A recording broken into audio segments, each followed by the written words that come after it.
What is going on, guys? It is Wrestlelamia here, back with another video. A Friday Night Smackdown is here and fans are wondering what fallout there'll be from Survivor Series, as well as what the build-up will be for December's TLC pay-per-view. Join us now as Wrestlelamia analyzes the 29th November episode of the Blue Brand, looking at the good, the bad and the downright ugly, as well as the latest wrestling news, including a state investigation into AEW, Jim Ross's verbal blunder, how AEW will create new stars, the latest on Corey Graves and Mauro Ranallo, and much more. Again, in response to your requests, we're not going to recap the matches, but just look at the good, the bad, and the downright ugly. Be sure to subscribe and hit that notification bell for more videos like this.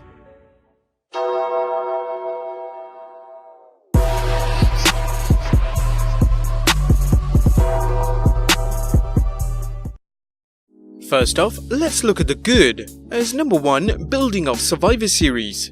Like Raw, tonight's SmackDown used Survivor Series as a way to continue and build storylines as the stars of NXT seem to return to their own brand. Whether it was Roman Reigns calling out Baron Corbin or Lacey Evans rebuffing Sasha Banks, the WWE didn't just forget about the pay-per-view, showing its writers can make SmackDown a true episodic show if they wanted to. Number 2, a long-range storyline. Although the WWE dropped the ball with the Who Tried to Murder Roman Reigns storyline last summer, it showed promise for several weeks as a complex, long-term storyline with a strong beginning, middle and finish. As we know, the finish self-destructed, but there appears to be another long-term storyline, the relationship between Daniel Bryan and the Fiend, as well as the Miz's involvement in things. If we're reading this right, the WWE is slowly unraveling the downfall of Daniel Bryan at the Fiend's hands, and it may lead to a program between Bryan and the Miz down the road. Number 3, the rise of Lacey Evans. Wrestling sassy Southern Belle has received a strong push since her main roster debut, and while her wrestling ability lagged behind her undeniable charisma and unique character, Evans seemed to be catching up in the grappling game. A program with Sasha Banks could be another step in Evans' growth as a wrestler and make for some entertaining matches and verbal exchanges. Number 4, elevating Roman Reigns. The WWE rarely does things right over the long run, but it deserves credit for its handling of Roman Reigns. While Reigns never left the main event, the WWE has created the illusion that he's out of the main event picture, keeping him out of the World Championship matches and putting him into feuds rather than title chases. This has resulted in Reigns winning over many of the fans who booed him before his leukemia returned.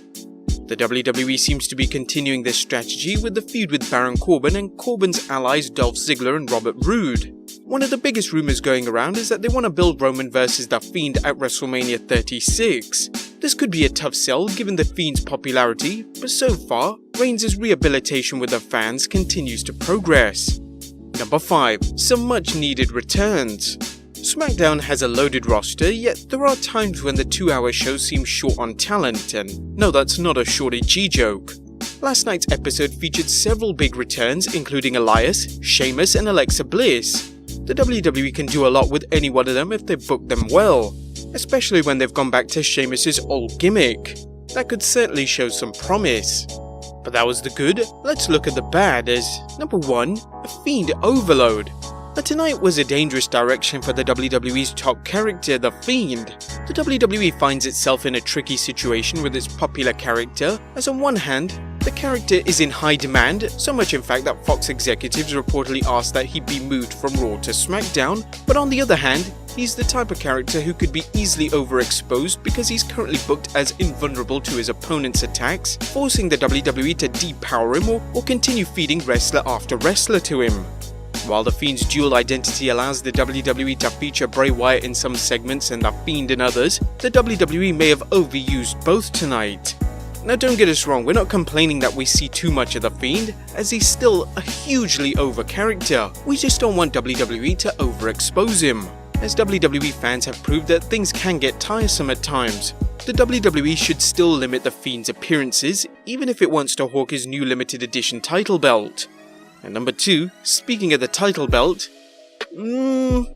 okay, we did moan last time that the only change that they made was just turning the belt blue, but what in Santa's Christmas sack is this? Does The Fiend really need a face of himself on the belt?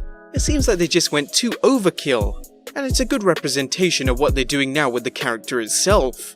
If you look at some custom championships that fans have made, they look much better than this. But what do you guys think of the belt? Let us know in the comments down below. And as for the ugly, the last night's SmackDown wasn't a grand slam like some of the previous NXT Invasion episodes, but it was a solid post-Survivor Series show that built off the pay-per-view, setting the stage for some interesting matchups. With Sheamus, Alexa Bliss and Elias back in action, the Blue Brand has more stars than ever to put in engaging storylines. As always, it's just a question of whether the writers will craft these storylines. But that was the good, the bad and the downright ugly. Let's move on to some wrestling news, as let's look at our first story, Jim Ross's on-air faux pas. Now live TV can make for some awkward moments, something AEW fans were reminded of when AEW star Emi Sakura made her way down to the ring and Jim Ross remarked, "Freddie Mercury never looked so oriental, Asian, female." To no one's surprise, there was a blowback on social media, leading to some fans wondering whether Ross misspoke or he owes an apology. Is oriental offensive? One of the promotions they're partnered with is actually called Oriental Wrestling, so is it that bad? Let us know in the comments down below. Next up, how Chris Jericho keeps his character fresh. Le Champion also discussed how he keeps his wrestling character fresh, comparing himself to rocker Ozzy Osbourne. You talk about the new Ozzy Osbourne song, Under the Graveyard, it's number 4 this week. But the reason the song is still Ozzy, it's got a different guitar player, it sounds more contemporary, it just sounds more now. That's kinda what they've always done with Chris Jericho. If something starts feeling a bit nostalgic, I drop it. I have no problems dropping it. It's great to go back and look at it and remember it, but the list was 2016. A little bit of the bubbly and Le Champion is 2019. That's where I live now.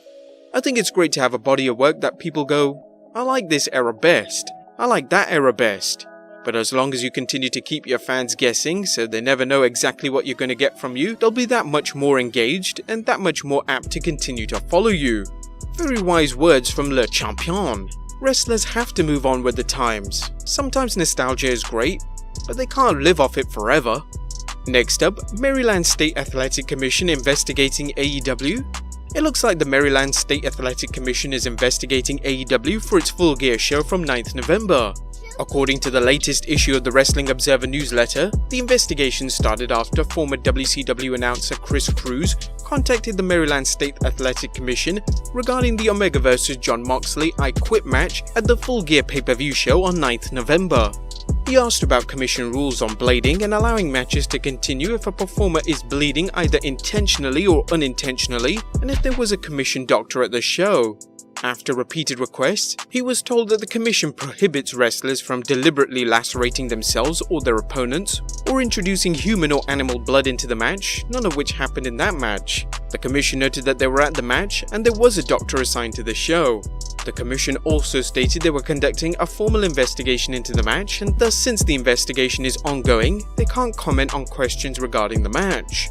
One might wonder why Cruz took it upon himself to bring this matter up with the state commission. Is he fighting for truth, justice, and the American way? Is he a proxy for a rival organization? Is he a bitter individual who feels wrestling has passed him by? Consider Cruz's recent comments about AEW during an episode of the Wrestling with History podcast. AEW has millions of dollars from the son of a billionaire and is not setting the world on fire and will not succeed. It may last a long time, but will never be profitable. Someone once said if you want to be a millionaire, start with $1 billion and buy an airline.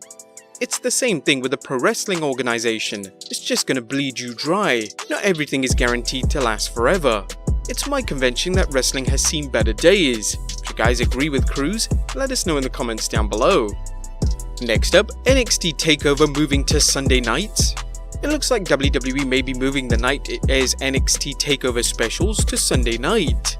According to the latest issue of the Wrestling Observer, the next 2 TakeOver shows, the UK show on January 1st and this one, will be on Sundays rather than Saturdays as an experiment to see how the new night does for viewing on the WWE network. Next up, Corey Graves is seen as the victim backstage. If the WWE had a Slammy for the most self-absorbed individual, Corey Graves might win it. In light of the controversy surrounding Graves' comments towards Mauro Ranallo, consider the following Graves tweet. In 35 years, this year was no doubt the toughest, but it taught me to think. I'm going to fuck up, I'm going to be wrong, I'm going to disappoint. I'm not perfect, I'm thankful for learning to embrace my flaws and learn from them. I'm thankful for those who know me. While Ronaldo didn't appear on NXT this week, Ringside News notes he's appearing on Showtime Boxing, suggesting he's doing better. However, the latest Wrestling Observer notes, it was noted to me that Logic would have had WWE management trying to reel him in after Ronaldo left, but in the strange world of WWE, Graves was considered by many the babyface in the situation, and even the victim. The victim? Really? Bullies are now the victim. Okay, nice going WWE. Nyla Rose's strong words for her detractors. AEW's Nyla Rose recently appeared on the YouTube program Ring the Bella, discussing a number of things including her status as a transgender female athlete. I'm not Joey Ryan, I don't win matches with my groin, so it's not a point of discussion, it shouldn't be. It shouldn't matter, but there's nothing wrong with the other side of things. If that's how you choose to express yourself, there are so many different flavors out there. You don't have to tear someone down to build yourself up just because something isn't your flavor. She addressed her detractors further saying, I feel like a lot of people are kind of projecting their own unhappiness onto me and using me as an outlet. A punching bag, if you will. It sucks, and please stop doing it. I celebrate Christmas. You can give me that for Christmas, just effing stop. But I get it, some people are a little bit confused. Because for some reason, a lot of male fans when they're watching wrestling, they judge how good it is by how funny their pants feel. So when I come on TV and their pants feel tingly, they get a little confusing. I get that, but it's okay. It doesn't change anything about you that doesn't want to change. You don't have to have some internal conflict struggle. But if you want to talk about it, we can, just please stop calling me names. But there you have it guys, what do you guys think of Nyla Rose's opinions? Let us know in the comments down below, subscribe if you haven't already, follow us on Instagram and Twitter, and I'll see you next time with some more wrestling content.